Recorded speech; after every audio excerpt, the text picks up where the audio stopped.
If I get traded, what happens to the podcast? Uh, we're gonna have to You find it. guys just replace me? Like that's just like that, huh? Next man up. I'll ask Mark Hale if he wants to Oh, come on and co-host with me.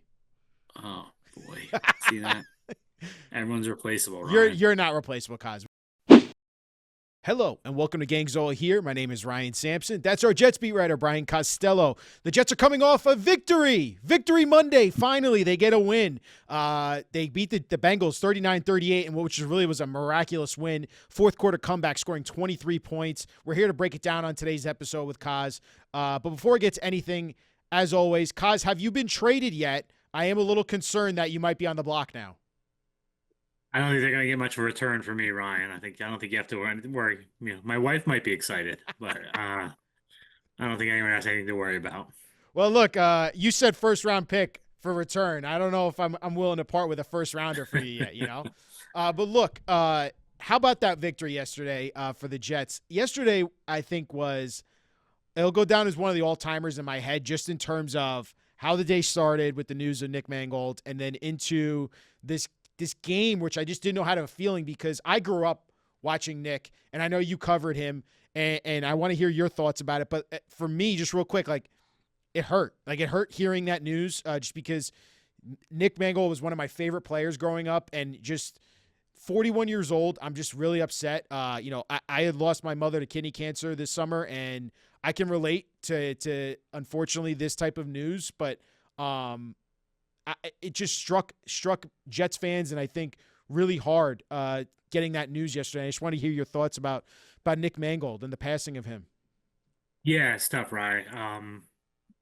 Nick was a great guy. Like it was pretty shocking. I walked in the stadium yesterday and I ran into somebody who works for the Jets. Obviously there's Nick Folk's the only player who played with Nick Mangold, but there's a lot of people that still work for the Jets that knew Nick when he was a player, and obviously Nick hasn't gone anywhere. He stayed in the area and he's been around the Jets a lot. So somebody told me, and it was just shocking and stunning. And I sort of went into reporter mode, and I had to write a story, and I called some people about to get reflections on Nick, and um, it really hit me like when the game started because I stopped working, I stopped writing, and I started thinking about Nick, and you know, he was just one of a kind. Like he was just funny and smart, and he was always had time.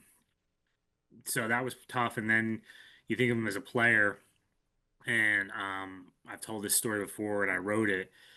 I don't think I knew how good Nick Mangold was as a football player um, until 2011. He had a high ankle sprain, and he missed the game in Oakland. And the Jets sort of did okay in that Yeah. game because the Raiders weren't good. But then they came back and played the Ravens on a Sunday night, and it was Ed Reed, and it was Haloti Nada, and it was Ray Lewis. And I remember watching Nick before the game. He was trying to play, and it just wasn't happening. And Tannenbaum was out there, and the trainers were out there, and he couldn't move. And they had a guy who had been a street free agent, ended up starting at center that night. And I think it was in my mind, it's the first play of the game. It might have been the first series. Ed Reed came screaming off of the side in the blitz and just blasted Sanchez. And later in the game, Nada blasted Sanchez. And like it looked like the Jets hadn't practiced. Like they had no idea pre-snap how to handle the Ravens. And I'm like, wow, that's Mangold, right? Like he just did everything, especially when Sanchez was young. He set the protections, and Sanchez used to check with him before the play to see what Nick liked. And so just phenomenal football player, and then just a phenomenal guy. Like I ran into him.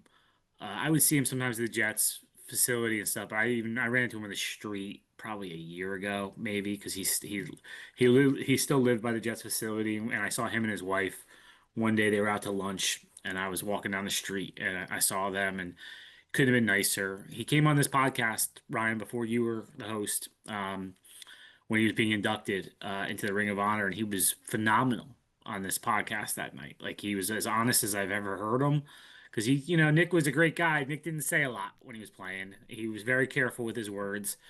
Um, So just I just my heart goes out to his family. I'm just thinking of his kids, and I have some connections with Del Barton, where he was coaching, and I know the work he was doing there. I talked to somebody this morning who lives whose kids are the same age as Nick's in that town, and they know Nick, and they say like what he did for them, and so just awful. And like I don't know where they're gonna have the service, Ryan, because there's no place big enough. Like it's gonna be, they might have to have it at MetLife because there's gonna be so many people there.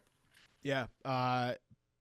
Just beloved player, but beloved person and human being. And not a bad word can be said about Nick Mangold, and just the outpouring of love from Jets fans and also the NFL yesterday was really awesome to see. And I do have to try and spin this forward into what Yeah, happened yesterday on the field. And look, Cause I think that was a miracle and how they pulled that game off yesterday.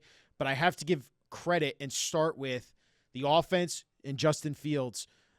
The way that week started last week, from Woody Johnson's yeah, comments to we think that he's going to be benched for Tyrod Taylor to Tyrod is actually really banged up, that Justin's now going to be the starter. And he goes out there and just plays his ass off and has a really great game yesterday. And I think it was, a really a testament to him. What were your takeaways in what Justin Fields and the offense were able to do yesterday? yeah. I mean, really remarkable. Like you said, it's a tough week for him, right? And I think his post game press conference. Sometimes people forget they're humans, and fortunately, like I'm around them, so I don't think I forget that, and I'm measured on here and measured when I criticize. I don't try to go too crazy, but people do, and he obviously was taking it from the owner. He was getting criticized last week, and for him to come out and play like that was just really just shows a lot about him and his mental toughness. And I thought the offensive line was tremendous. I think there was one pressure all game. They obviously opened up the lanes for Brees, and that's what the Jets offense is supposed to look like. That was the plan. That was the plan in August. They did a nice heavy dose of running, but they also mixed in some nice passing concepts. I thought Tanner Angstrand had a tremendous game. I think that fourth down early in the game was an audible. I'm gonna assume. But other than that, it's hard to nitpick anything about what they did. He really called a nice game. And then Brees played tremendous. Isaiah Davis played well. Tyler Johnson played well. Mason Taylor played well. There was just a lot of good performances offensively from them. And, I give Engstrand and Aaron Glenn credit for calling the halfback option pass because Yeah. I wrote it this morning. Like, if that's an interception, today's conversations are different. So that's a very, very risky call, and it worked. And I saw Engstrand actually leaving the locker room, and I just kind of said, "Ballsy call, coach." And he smiled and he said, "We've been working on that for weeks." So they had that in there, and we're looking for the chance to use it. And from the 4 yard line, great call.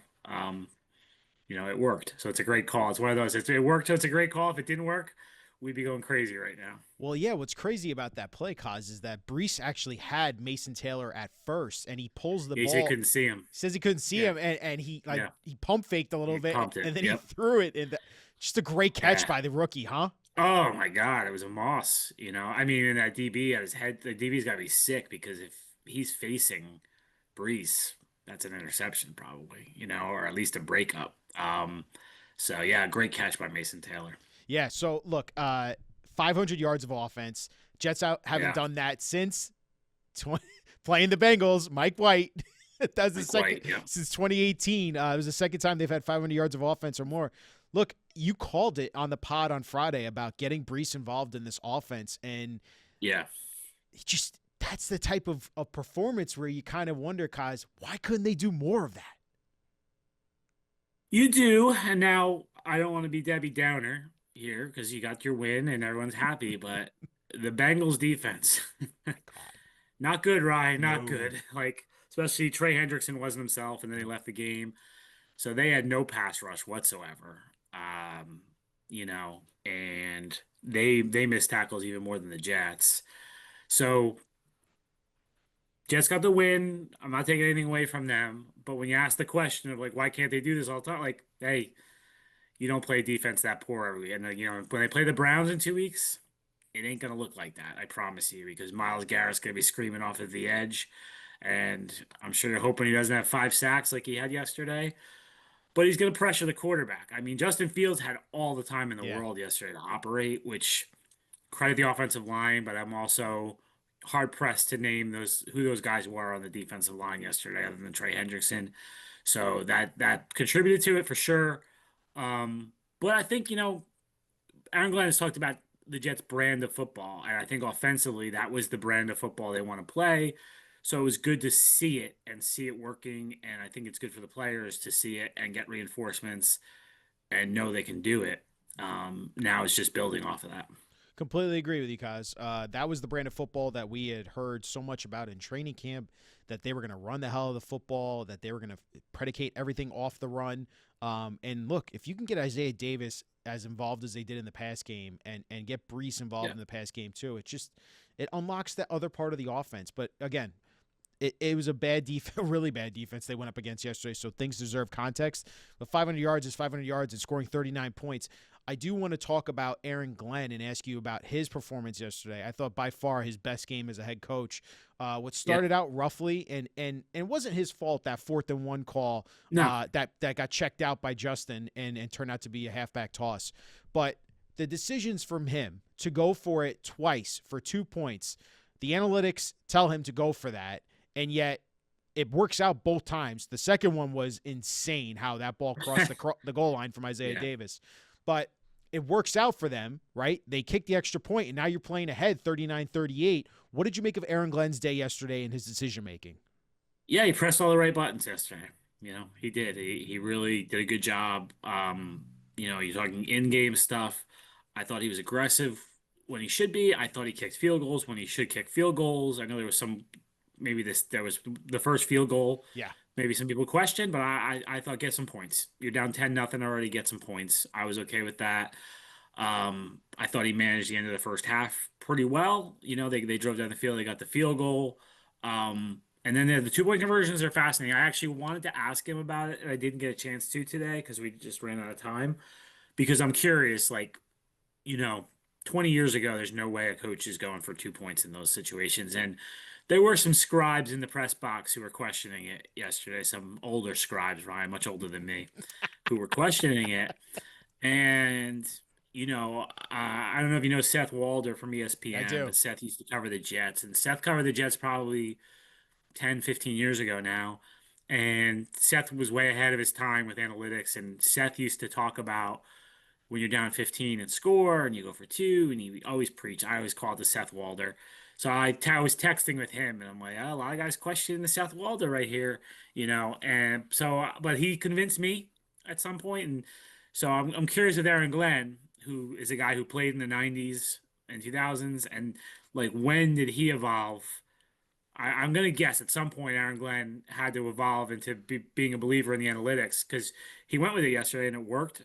So that was a good job by him. Well, I think you got to give credit to the Lions organization, right? Where he coached a lot of years here recently, and they're a very analytics heavy approach in Yeah. terms of being aggressive, going for it on 4th down, even in their own Yep. territory, but then going for 2 points when you can early on, because it puts you in a better spot when you kick that extra point in the end, because now you're playing ahead with that 1 point lead. Look, it really was Aaron Glenn's best performance as a head coach. I would love to see him build upon this. I thought Zach Taylor had a horrible day yesterday as a head coach. And I want to talk about the defense now. Not a great showing from Steve Wilkes' defense. A lot of missed tackles from the safeties. I think the linebackers got swallowed up in the run game a ton. I don't know where the defensive line was. Quentin Williams in the run game as well. Yeah. What were your takeaways from this Jets defense getting carved up by Joe Yeah. Flacco and this run game for 38 points? Yeah. So first off, they came up with the stops when they needed to. So give them credit for that, right? Because how many times as Jets watchers have we seen through the years where the Jets defense played pretty well for all day, and then they need one stop in the fourth quarter and they collapse, right? So this was sort of bizarro world Jets on Sunday, where the defense played horribly most of the day and then came up with the stops when they needed. So I'll give them credit there. They won the game. Okay, so from there, I think you go. They're playing without Sauce Gardner. Okay, so they're facing Jamar Chase and T. Higgins. So I think the focus of the defense was, hey, let's not let Chase and Higgins beat us. And when you do that, you're going to open something else up. And I think they opened up the run game. They had light boxes, and the Bengals took advantage of it. Higgins had the big catch, and then didn't have another catch the rest of the day. Chase had what, 12 catches? 12 But it, catches, 91 yards. yeah, I mean, not many memorable ones though, right? Like he didn't kill you. Like I think some people were like, "Oh my God, Jamar Chase and T. Higgins are going to have a day against the secondary with no sauce." So it's kind of a weird situation. They have to clean up the tackling. The tackling has to, and they did better the last 2 weeks. So maybe this was an anomaly. Maybe they get better, when they do go back to playing a little bit more of a normal defense. I think their sole focus yesterday was just not getting beat by Chase and Higgins, and I can understand that. Yeah, look, I mean, the Bengals also played into it like if they're going to try and take away the pass, we're just going to keep running the ball down your throat, which they did. I mean, Samaje Perine was averaging over 10 yards a carry in the game Yeah, yesterday.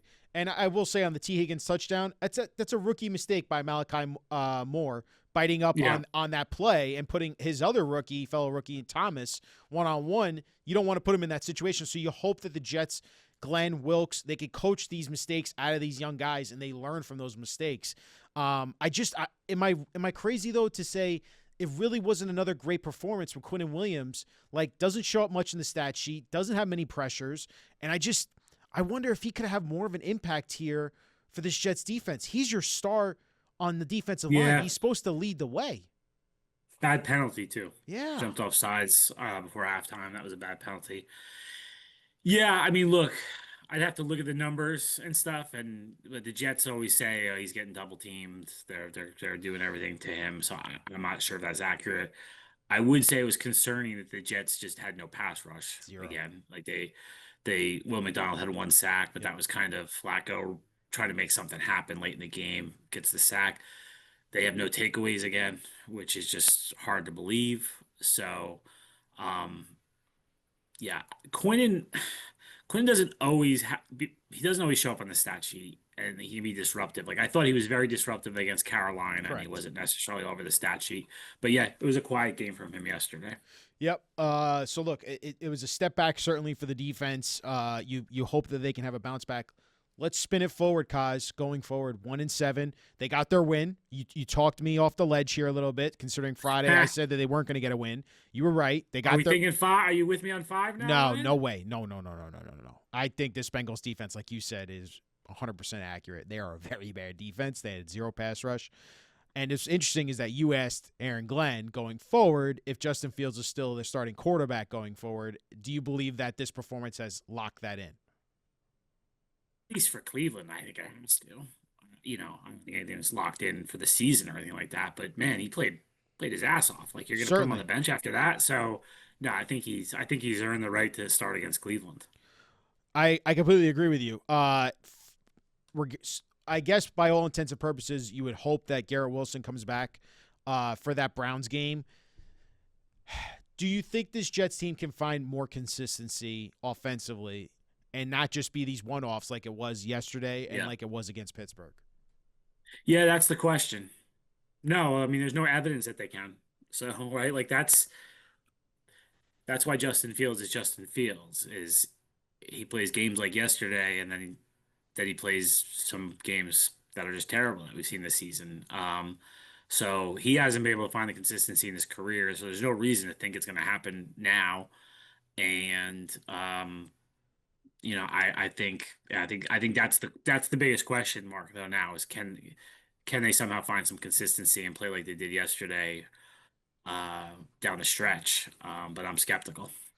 And do you still believe that, if this team can piece together some more competitive games, they can win a couple more games here down the stretch? And it's not as dire as I think it is, if they end up being a 1 or 2 win team. Hey man, I was there Friday before they won, so I picked 5 games with you and Frankie.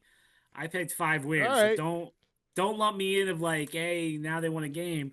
Yeah, look, like it's the NFL. Like who the That hell knows what's gonna happen? And Cleveland's defense is very good. Their Very offense good. stinks. So can they possibly get some takeaways there? I'm looking at the schedule over here on my computer. The Falcons got curb stomped by the Dolphins. I didn't see any of that game, but I saw the It was score. bad. So yeah, so they're not great shakes. The Dolphins, Jets can beat the Dolphins, right? The Saints, who's going to be the quarterback for the Saints at that point? Saints look bad right now. Yeah, there you go. And there's going to be one, they could pull off a surprise somewhere along the way too. So That, there's wins on the schedule, Ryan. but There's wins. I know you say there's wins, but also that Week 16 game could be vital for the number one pick that you think is so overrated in having for the Jets. Oh, with the Saints? Yeah. Not if they win all these games, we're not talking about the number one pick They win anymore. all these games. I love it. I love it. Kaz, one player I do want to highlight real quick before we finish up, Jarvis Brownlee Jr., they traded for him. Yeah. How about the impact he has had on this Whew. defense already? Yeah. He flies around, and he's tough, physical. Yeah. I mean, that looks like a great trade right now. There's some reason the Titans traded him, Ryan. There is some reason the Titans traded him, and it's clearly not because of the way he plays. So I'm curious if something flares up at some point, but like right now, that trade is a home run. He's been playing well, and obviously made the play at the end of the game to secure it. And I'd say like Quincy plays like that. Mm-hmm. Like Quincy flies around and plays like his hair's on fire, but Jets don't have a lot of guys that play like that. So it stands out when he's out there. And I thought Quincy returning was big for them yesterday too. I know the defense didn't play great, but Quincy made some plays, and that'll help to have him out there. Yeah, and Brownlee came up with a key stop at the end there, the last play of the game. Yeah, He continues to make plays for this Jets defense, and like you said, I don't know why the Titans traded him, or like you said, there's a reason they traded him. I for don't know some that reason, reason, Ryan, I don't know what it is, but but there's also some reason. at the same time, bad organizations stay bad, and the Titans have not been a good organization since Mike Vrabel has left that place. So it's certainly fascinating that the Jets are able to get their hands on this guy. Yeah, Final question: considering the trade that they made for Brownlee, yeah. the trade deadline's coming up. I heard you ask Aaron Glenn, and they made the joke about trading you. But in all seriousness, could the Jets be making some deals here as the deadline approaches, and especially since they're in a bye week now? Yeah, yeah. I mean, look, I think that we're recording this on Monday. I think Monday and Tuesday, you keeping an eye on it. I think once we get past Tuesday, teams are going to be in their prep weeks, unless it's a team that also has a bye. But teams are going to be moving into their prep, and then I think things heat up next week, Monday, Tuesday next week. When the deadline hits. But yeah, I think the Jets will definitely do something. I just don't know how big it will be. I mean, Brees Hall is fascinating to me right now because like what that's what he can do, which you saw yesterday. So do you trade that away? Are you going to pay him? Do you think you're going to get comp picks? I personally, someone asked on Twitter, I think the Jets are probably going to be in spending mode this offseason, so they're probably not going to get comp picks, but they know better than me. The Isaiah Davis had a nice game, but like I think he's a nice number two back. Yeah. I'm not sure you want him as your lead back. And then if he is the lead back, who is the number two back is the question. So, lot for Darren Muji and Aaron Glenn to weigh in the next week because they've got to balance the future versus the next 9 games. The far future versus the immediate future. They still have 9 games to play. Do they wave the white flag to their locker room after a big win, or do they try to keep something together here? But I think guys like Michael Carter could be on his way out because obviously Brownlee has replaced him. Um, Will McDonald's an interesting one to me too, Ryan. I don't really get how they're using him. He's not playing a lot. So does he not fit what they're doing defensively? Do they move him? I don't think Quinn will get traded. Quincy's an interesting one too because he's another one. A lot of energy on defense, like we talked about. Yeah. But are you gonna pay him, or do you feel like let's get something for him now instead of letting him walk in free agency? So it's going to be an interesting week. Certainly will, Kaz. We appreciate you as always for hopping on here, giving us your takeaways. I'm sure we're looking forward to seeing your coverage throughout the trade deadline and see if the Jets do make any moves. But until next time, we'll catch you. Thanks, guys. If I get traded, what happens to the podcast? We're gonna have to find You it. guys just replace me? Like that's it's just like that, huh? Next man up. I'll ask Mark Hale if he wants to Oh, come on and co-host with me. oh boy. See that? Everyone's replaceable, You're Ryan. you're not replaceable, Coz. We appreciate you, buddy.